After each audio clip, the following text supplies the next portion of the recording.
الحمد لله نحمده ونستعينه ونستغفره ونؤمن به ونتوكل عليه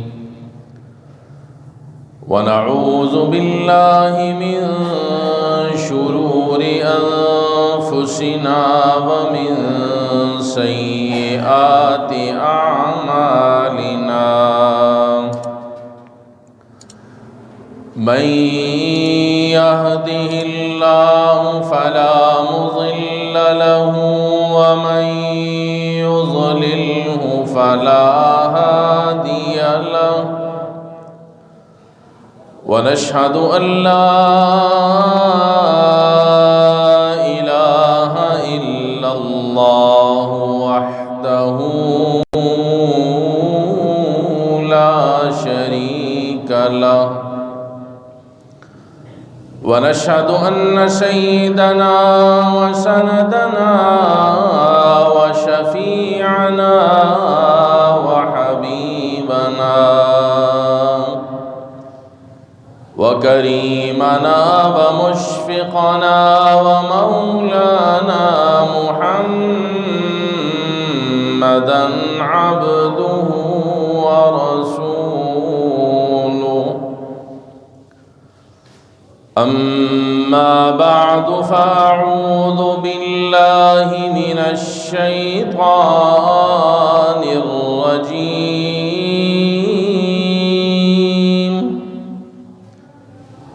بسم الله الرحمن الرحيم ولا تمش في الأرض مرحا صدق الله وصدق رسوله النبي الكريم ونحن على ذلك لمن الشاهدين والشاكرين والحمد لله رب العالمين.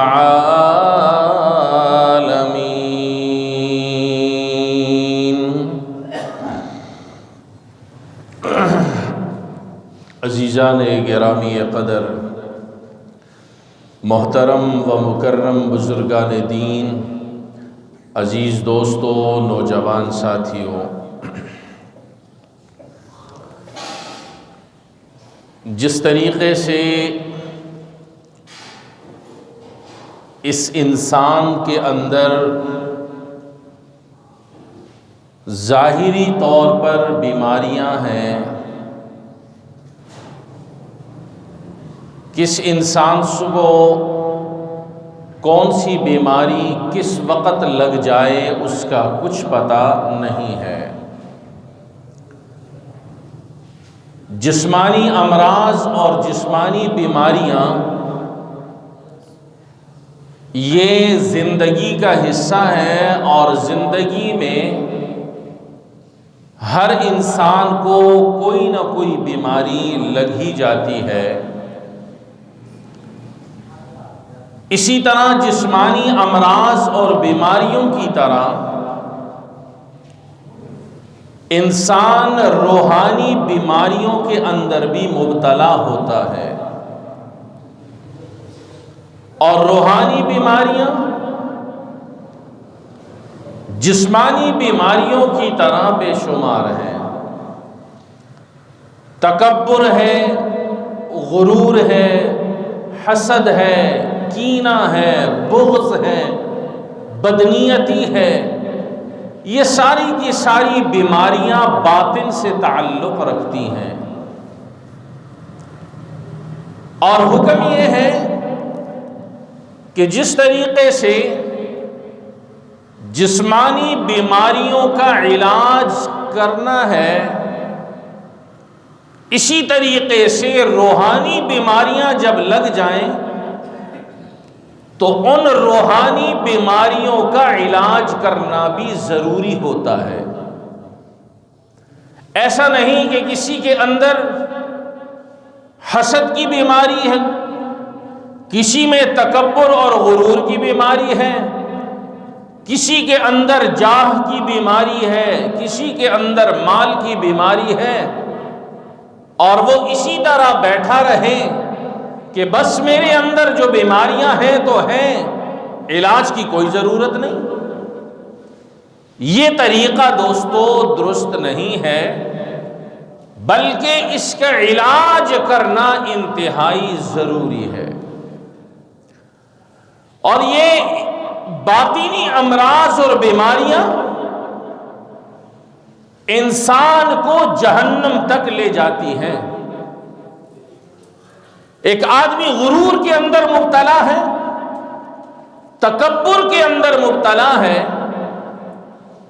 اور وہ اس تکبر اور غرور میں اپنی زندگی گزار رہا ہے، اس کو اپنی اصلاح کی فکر نہیں ہے، تکبر اور غرور کو دور کرنے کی پرواہ ہی نہیں ہے، تو دوستو یہی تکبر اور غرور کی بیماری اس کو آہستہ آہستہ کر کے جہنم تک پہنچا دے گی۔ اور میرے آقا امام الانبیاء صلی اللہ علیہ وسلم کا ارشاد گرامی ہے کہ اللہ رب العالمین جنت کو جنتیوں سے بھریں گے اور جہنم کو جہنمیوں سے بھریں گے۔ حدیث میں آتا ہے، اللہ کے حبیب امام الانبیاء صلی اللہ علیہ وسلم کا ارشاد گرامی ہے، فرمایا کہ جنت اور جہنم کا آپس میں مباحثہ ہوا، دونوں کی گفتگو ہوئی، اور دونوں کی گفتگو میں سب سے پہلے جہنم بولنے لگی کہ میرے اندر بڑے بڑے جابر لوگ، ظالم لوگ، سرکش لوگ اور دہشت پھیلانے والے لوگ، اللہ سے بغاوت کرنے والے لوگ، وہ سارے کے سارے میرے اندر آئیں گے، اس لیے میں جہنم آلہ ہوں، میں جہنم جنت تجھ سے آلہ ہوں کہ میرے اندر بڑے بڑے جابر قسم کے لوگ آئیں گے، ظالم لوگ آئیں گے، بدقماش قسم کے لوگ آئیں گے، اس لیے اے جنت میں تجھ سے اعلیٰ ہوں، بہتر ہوں۔ جنت نے پھر جہنم کو مخاطب کر کے کہا کہ نہیں جہنم، تو افضل اور بہتر نہیں ہے، میں افضل ہوں اور اعلیٰ ہوں، اس لیے کہ میرے اندر مسکین اور عاجز قسم کے لوگ آئیں گے، میرے اندر عاجز قسم کے لوگ آئیں گے، مسکین قسم کے لوگ آئیں گے، اور مسکین قسم کے لوگوں سے مراد مالی حوالے سے کمزور لوگ بھی ہیں، اور عاجزی اور انکساری اختیار کرنے والے لوگ بھی ہیں، میرے اندر وہ لوگ آئیں گے، اس لیے میں تمہارے مقابلے میں اعلیٰ ہوں اور بہتر ہوں۔ رب تعالی جل مجدہ نے جنت اور جہنم کے آپس کے اس مباحثے کو سنا تو فرمانے لگے کہ اے جہنم، تو میرے عذاب کا مظہر ہے، اے جہنم تو میرے عذاب کا مظہر ہے، میرا عذاب تیرے ذریعے سے ظاہر ہوگا، جو بھی نافرمان ہوگا، جو بھی باغی ہوگا، اور جس نے بھی میرے احکامات کے بغاوت کی ہوگی، میں ان لوگوں کو تیرے اندر داخل کروں گا۔ اور جنت کو مخاطب کر کے فرمایا کہ اے جنت، تو میری رحمت کا مظہر ہے، میری رحمت تیرے ذریعے سے ظاہر ہوتی ہے، اس لیے اس دنیا کے اندر جتنے خیر کے کام کیے، اعمال صالحہ کیے، مجھے راضی کرنے والے اعمال کیے، میں ان لوگوں کو تیرے اندر داخل کروں گا اور اپنی رحمت کا اظہار تیرے ذریعے سے کروں گا۔ اللہ رب العالمین نے دونوں کے بحث و مباحثے کو ختم کر دیا۔ معلوم کیا ہوا اس چیز سے کہ خیر کے اعمال اور اعمال صالحہ، اچھے اعمال انسان کے جنت میں جانے کا سبب بن جاتے ہیں، اور اعمال بد، برے اعمال، رب کو ناراض کرنے والے اعمال، وہ انسان کو جہنم کے اندر لے جانے کا سبب بن جاتے ہیں۔ اس لیے ظاہری بیماریوں کے ساتھ ساتھ دوستو، باطنی امراض جو انسان کے دل میں ہوتے ہیں، ان باطنی امراض کا علاج کرنا ضروری ہے۔ اگر باطنی امراض کا علاج ہم نہیں کریں گے تو یاد رکھیے یہ امراض ہمیں آہستہ آہستہ کر کے جہنم کی طرف لے جائیں گے اور ہمیں پتہ بھی نہیں چلے گا۔ اور ان باطنی امراض میں خطرناک قسم کا جو مرض ہے وہ مرض تکبر اور غرور کا مرض ہے۔ خطرناک قسم کا، انتہائی خطرناک قسم کا مرض یہ غرور اور تکبر کا مرض ہے۔ جس کے اندر آتا ہے اس کو تباہی کے دہانے پر لے کر چلا جاتا ہے۔ اس لیے اگر دل کے اندر یہ امراض آ رہے ہوں، یہ خاص طور پر غرور اور تکبر کا مرض، اس مرض سے اپنے آپ کو بچانے کی فکر کریں، اور اس کے بھی علاج کی ضرورت ہے۔ اور یہ چیز انسان کے اندر پیدا کیسے ہوتی ہے؟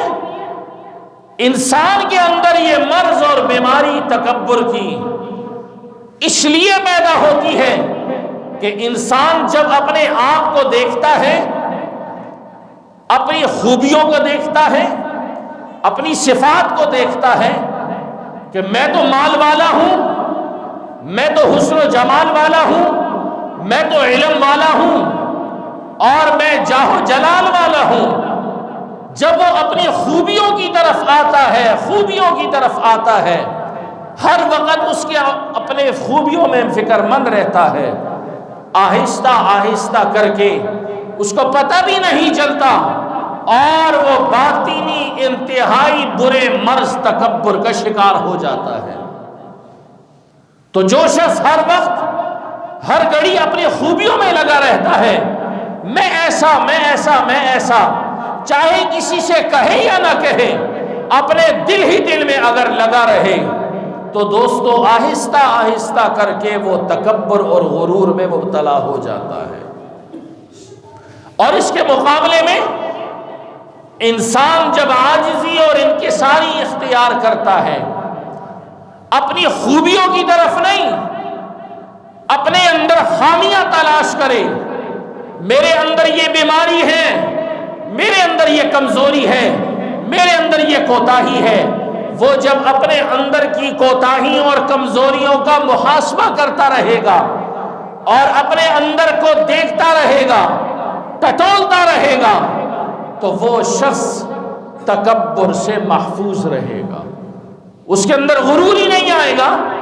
غرور کیسی آئے گا؟ وہ اپنی خوبیوں کی نہیں، اپنی برائیوں کو طرف دیکھ رہا ہے کہ میرے اندر خوبیاں کم ہیں اور برائیاں زیادہ ہیں، اور برائیوں کی طرف توجہ جب دیتا رہے گا، انشاءاللہ اللہ اس کو غرور اور تکبر جیسی بیماریوں سے محفوظ کرے گا۔ انسان ہے کیا چیز ہے انسان؟ کس بات میں غرور کرتا ہے؟ کس بات میں اکڑ کے چلتا ہے؟ قرآن کریم اس کو کہتا ہے وَلَا تَمْشِ فِي الْأَرْضِ مَرَحًا، زمین میں اترا کے مت چلو، زمین میں اترا کے مت چلو، إِنَّكَ لَن تَحْرِقَ الْأَرْض، نہ تو زمین کو پھاڑ سکتا ہے، وَلَن تَبْلُغَ الْجِبَالَ طُولًا، اور نہ پہاڑ کی طرح قد آور بن سکتا ہے۔ غرور کر کے کیا کرے گا؟ تیرے غرور کرنے سے، تکبر کرنے سے کیا زمین پھٹ جائے گی؟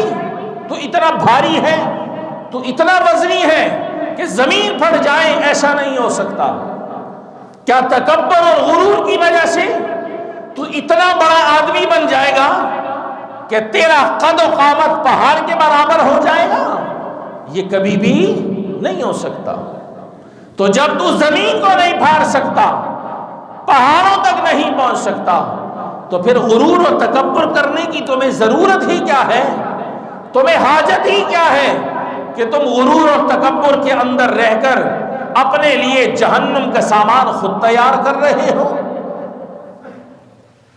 حضرت مالک بن دینار رحمت اللہ علیہ، بڑا عجیب واقعہ ہے ان کا۔ حضرت مالک بن دینار رحمت اللہ علیہ بہت بڑے بزرگ گزرے ہیں، اللہ کے ولی گزرے ہیں۔ مالک بن دینار ایک مرتبہ راستے میں جا رہے ہیں، ایک شخص کو دیکھا بڑے اکڑ اکڑ کے چل رہا ہے۔ بعض لوگوں کو آپ نے دیکھا ہوگا، ان کے چلنے کا انداز ایسا ہوتا ہے مغرورانہ اور متکبرانہ انداز۔ مالک بن دینار نے جب ان کو دیکھا کہ بڑے مغرورانہ انداز میں چل رہا ہے، متکبرانہ چال میں چل رہا ہے، تو آپ نے بطور اصلاح کے اس شخص کو روکا اور اس کو سمجھایا کہ اللہ کی زمین پر تکبر سے چلنا، غرور سے چلنا اچھا نہیں ہے، یہ گناہ کبیرہ ہے۔ اس کی وجہ سے انسان جہنم کا ایندھن بن جاتا ہے۔ اس لیے تم زمین پہ اترا کے مت چلو، غرور کے ساتھ مت چلو، عاجزی اور انکساری کے ساتھ چلو۔ وَعِبَادُ الرَّحْمَنِ الَّذِينَ يَمْشُونَ عَلَى الْأَرْضِ هَوْنًا، اللہ کے جو بندے ہوتے ہیں وہ زمین پر عاجزی کے ساتھ چلتے ہیں، یہ قرآن کہتا ہے۔ وَعِبَادُ الرَّحْمَنِ الَّذِينَ يَمْشُونَ عَلَى الْأَرْضِ هَوْنًا، اللہ کے جو بندے ہوا کرتے ہیں وہ زمین پہ اترا کے نہیں چلتے، وہ زمین پہ عاجزی اور انکساری کے ساتھ چلتے ہیں کہ ہماری کوئی حیثیت نہیں ہے، ہم تو اللہ کے گناہگار بندے ہیں، عاجز اور کمزور بنتے ہیں۔ حضرت مالک بن دینار نے سمجھایا اس بندے کو کہ ایسا مت کرو، غرور و تکبر رب کو پسند نہیں ہے، عاجزی اور انکساری کے ساتھ زمین پہ چلو۔ اس شخص نے مالک بن دینار کی بات کو نہیں مانا اور کہنے لگا، اتدری، کیا تو جانتا ہے کہ میں کون ہوں؟ کیا تو جانتا ہے کہ میں کون ہوں؟ یہ وہ شخص غرور و تکبر میں مالک بن دینار کو کہہ رہا ہے۔ کہنے کا مقصد یہ تھا اس کا، مالک بن دینار کو بتلانا تھا کہ میں کوئی چھوٹا موٹا آدمی نہیں ہوں، میں بہت بڑا آدمی ہوں، مال والا ہوں، عزت والا ہوں، نسبتوں والا ہوں، فلاں فلاں نسبتوں والا ہوں، اس لیے تو مجھے جانتا نہیں ہے، تو مجھے نصیحتیں کیوں کر رہا ہے؟ میرا حق بنتا ہے زمین کے اوپر اکڑ کے چلنا، غرور اور تکبر سے چلنا۔ اس شخص نے حضرت مالک بن دینار کو مغرورانہ اور تکبرانہ انداز میں یہ کہا کہ میں تمہاری بات ماننے کے لیے تیار نہیں ہوں۔ چنانچہ اسی طرح چلتا رہا۔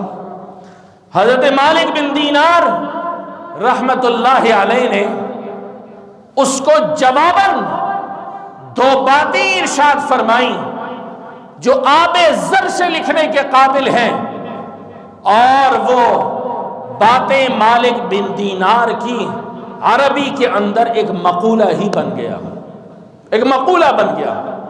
اور اتنی خوبصورت اور پیاری بات امام مالک نے کہی ان سے، فرمایا کہ تو مجھے کہہ رہا ہے کہ تو جانتا نہیں ہے کہ میں کون ہوں، تو پھر سن تو کون ہے، تو وہ شخص ہے کہ جس کی ابتدا ایک گندے پانی سے ہے۔ غور کیجئے گا، تو کہتا ہے کہ میں کون ہوں، مجھے جانتے نہیں ہو؟ تو مالک بن دینار نے جواباً فرمایا ہاں میں جانتا ہوں، تیری جو ابتدا ہے وہ ایک گندا نطفہ اور گندا پانی ہے، تیری ابتدا تو وہاں سے ہوئی ہے، اور تیری انتہا کیا ہے؟ انتہا تمہاری یہ ہے کہ تم ایک دن مر جاؤ گے، اور مرنے کے بعد تمہارا جسم گل اور سڑ جائے گا، اور تمہارے جسم سے بدبو شروع ہو جائے گی۔ یہ تمہاری انتہا ہے۔ اور تمہارا درمیان کیا ہے؟ تمہارا درمیان یہ ہے کہ تم اپنے اندر گندگی کے ڈھیر کو لے کر ہر جگہ پھر رہے ہو، چل رہے ہو، یہ تمہارا درمیان ہے۔ بڑی عجیب اور گہری بات ارشاد فرمائی کہ تمہاری ابتدا، تمہارا آغاز، زندگی میں آنا ایک نطفہ اور گندا پانی ہے، یہ تمہاری ابتدا ہے، اور تمہاری انتہا تمہارے مر جانے کے بعد تمہارا جسم گل اور سڑ جائے گا، تمہارے جسم سے بدبو آئے گی، اور تمہاری زندگی کا درمیان کیا ہے کہ تم اپنے اندر گندگی کے ڈھیر کو لے کر پھر رہے ہو، چل رہے ہو، یہ تمہارا درمیان ہے۔ اور تم مجھے کہتے ہو کہ تم جانتے نہیں ہیں کہ میں کون ہوں، تمہاری حقیقت یہی ہے جو تمہیں میں بتلا چکا ہوں۔ مالک بن دینار اس شخص کو اس کی تکبر کی بنا پر اس کو اس کی حقیقت سمجھا رہے تھے، لیکن دوستو مالک بن دینار کی یہ نصیحت اتنی قیمتی ہے کہ تکبر غرور کا ایک بہترین علاج بتلایا کہ تکبر اور غرور کرنے والے لوگوں اپنے آغاز کو بھی دیکھو، اپنے انجام کو بھی دیکھو، اور اپنے درمیان کو بھی دیکھو کہ گندگی کا ڈھیر ہے تمہارے اندر، خون تمہارے اندر، پیشاب تمہارے اندر، پاخانہ تمہارے اندر، پیپ تمہارے اندر، اور خدا جانے کتنی غلاظتیں تمہارے اندر۔ یہ تو اللہ کی کرم نوازی ہے کہ جس نے ان گندگیوں کو اس چمڑے کے اندر رکھا ہوا ہے، چھپا کے رکھا ہوا ہے۔ اگر تمہارے جسم سے یہ چمڑی اتر جائے، یہ کھال اتر جائے، تو تمہارے اندر سے کتنی غلاظتیں، گندگیاں باہر آئیں کہ تم کسی کو اپنا منہ دکھانے کے بھی قابل نہ رہو۔ یہ اللہ کی کرم نوازی ہے، محض اس کا فضل و کرم ہے کہ جس نے تمہاری اس گندگی کو تمہاری اس کھال کے اندر چھپا کے رکھا ہوا ہے۔ اگر آج یہ کھال ہٹ جائے تو تمہارے اندر کتنی غلاظتیں ظاہر ہو جائیں۔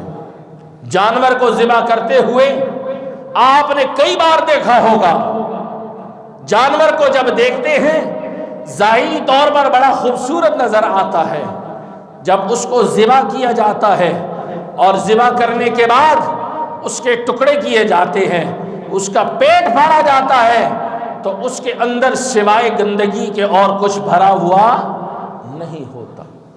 یہی چیز انسان کے اندر ہے۔ اگر اس کی کھال کو اتار دیا جائے، اس کی کھال کو ادھیڑ دیا جائے، اس کے اندر سے گندگی کے ڈھیر کے علاوہ کچھ اور نہیں ہے۔ تو جب گندگی کا ڈھیر ہے تو پھر غرور اور تکبر کس بات کا؟ پھر یہ زمین پہ اترا کے چلنا کس بات کا؟ یہ اپنے ناک پہ مکھی نہ بیٹھانا، یہ کس بات کا غرور ہے؟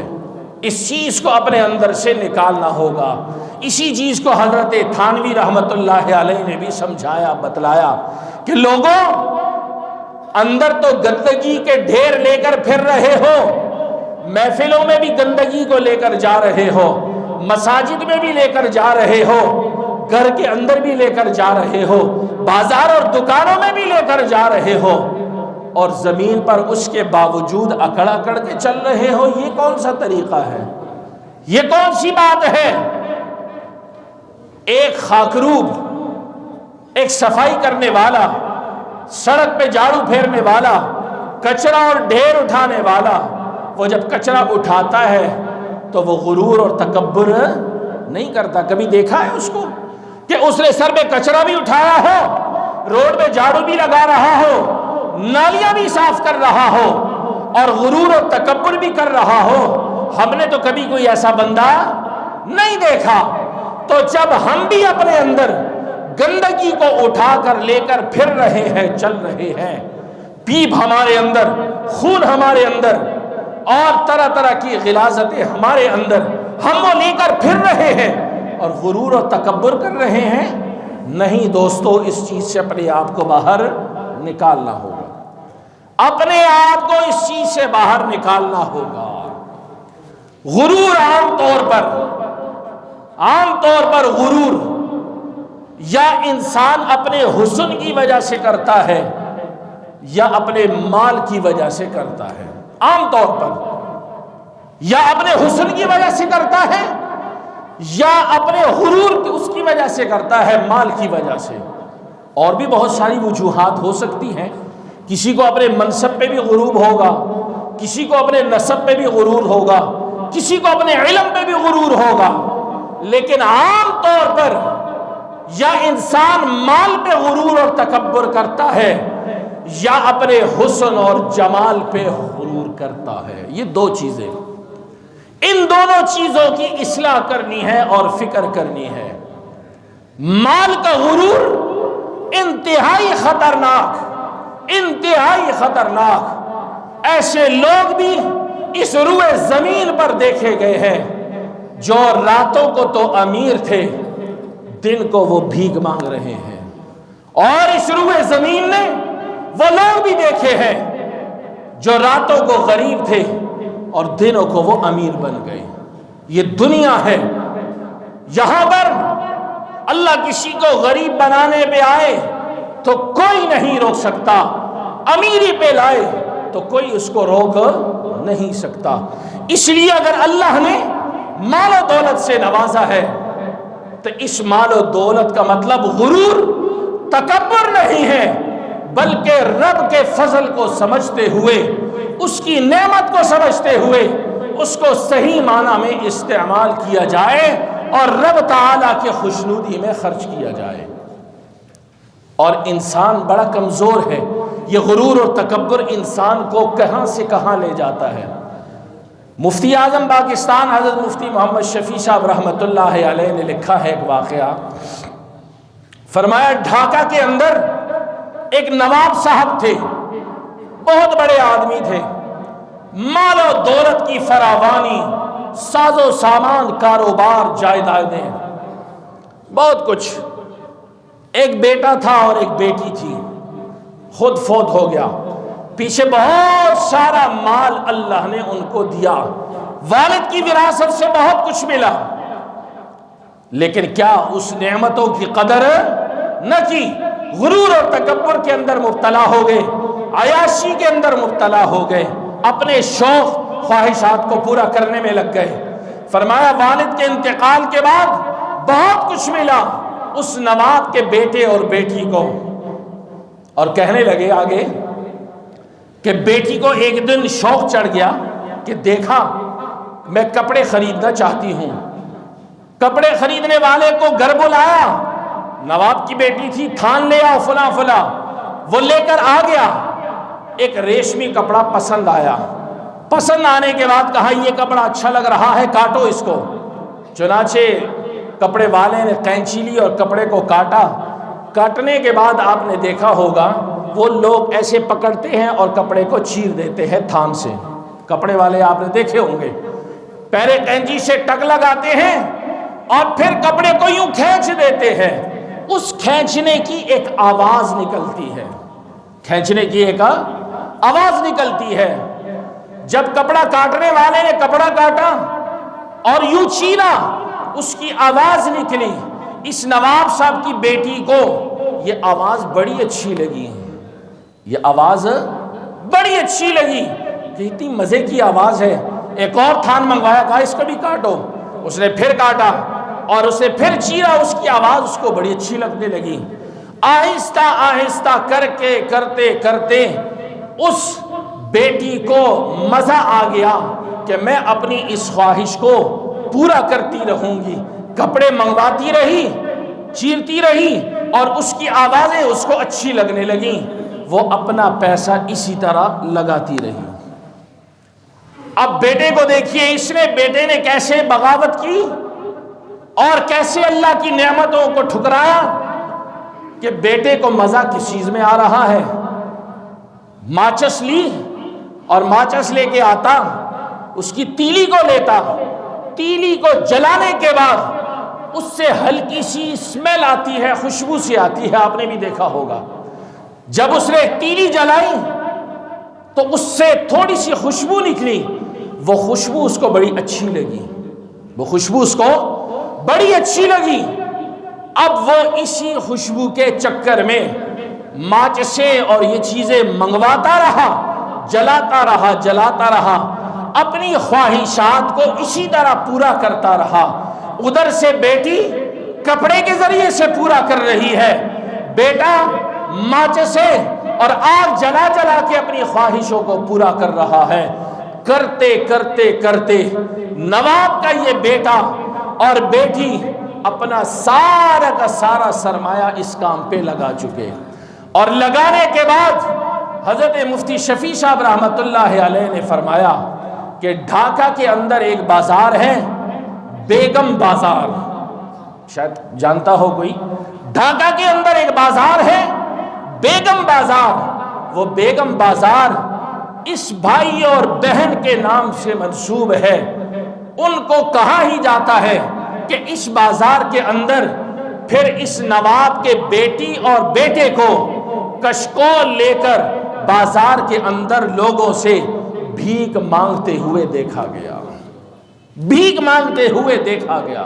یہ کون کہہ رہے؟ عام آدمی نہیں، مفتی اعظم پاکستان حضرت مفتی شفیع صاحب رحمۃ اللہ علیہ کہ نواب کے اس بیٹے اور بیٹی کو ڈھاکہ کے بیگم بازار میں کشکول لیے ہوئے لوگوں سے بھیک مانگتے ہوئے دیکھا گیا۔ تو غرور اور تکبر مال کا کس چیز سے؟ یہ تو اللہ کی دین ہے، اللہ جس کو دینا چاہے وہ اس کی حکمت ہے، جس سے لینا چاہے وہ اس کی حکمت ہے۔ ہم اس کی حکمت کو سمجھ نہیں سکتے۔ اگر دے دیا ہے اللہ نے تو غرور اور تکبر میں نہیں آنا، اور یہ مت کہنا کہ یہ میری کمائی ہے، میری محنت ہے، میری کوشش ہے، کوئی اللہ کا فضل نہیں۔ اس واقعے کو قرآن نے بھی ذکر کیا ہے۔ سورہ کہف کے اندر دو دوستوں کا واقعہ موجود ہے، جس ایک دوست کو اللہ نے بہت کچھ دیا تھا، باغات انگوروں کے، کھجوروں کے، کاروبار، بزنس، بہت کچھ تھا۔ دوست نے سمجھایا کہ غرور مت کرنا، مت تکبر کرو، مت یہ کہو کہ یہ میری محنت ہے، میری کوشش ہے، کوئی اللہ کا فضل نہیں ہے، یہ ساری میری محنت اور کوشش ہے۔ لیکن اس مغرور اور مال کے تکبر کے مبتلا شخص کو وہ بات سمجھ میں نہ آئی۔ قرآن نے اس کا تذکرہ کیا ہے کہ ایک خطرناک قسم کی آندھی آئی، آندھی آنے کے بعد اس کے انگوروں کھجوروں کے باغات کو ملیا میٹ کر کے اس کو چٹیل میدان میں تبدیل کر دیا، چٹیل میدان میں اللہ نے تبدیل کر دیا۔ تو یہ واقعہ قرآن نے ذکر کیا ہے سورہ کہف میں۔ معلوم اس سے کیا ہوا ان واقعات سے کہ جس طریقے سے جسمانی بیماری امراض کا علاج ضروری ہے، اسی طرح باطنی امراض جس میں تکبر بہت بڑا مرض ہے، اس تکبر اور غروج کا علاج بھی انتہائی ضروری ہے۔ نہیں علاج کرو گے، اپنی اصلاح نہیں کرو گے تو یاد رکھو وہ اللہ جو دینا جانتا ہے وہ اللہ لینا بھی جانتا ہے۔ تکبر اور تواضع میں فرق کیا ہے؟ عاجزی اور انکساری اس کے مقابلے میں کیا ہے؟ زندگی نے وفا کی تو انشاءاللہ آئندہ جمعے میں عرض کروں گا۔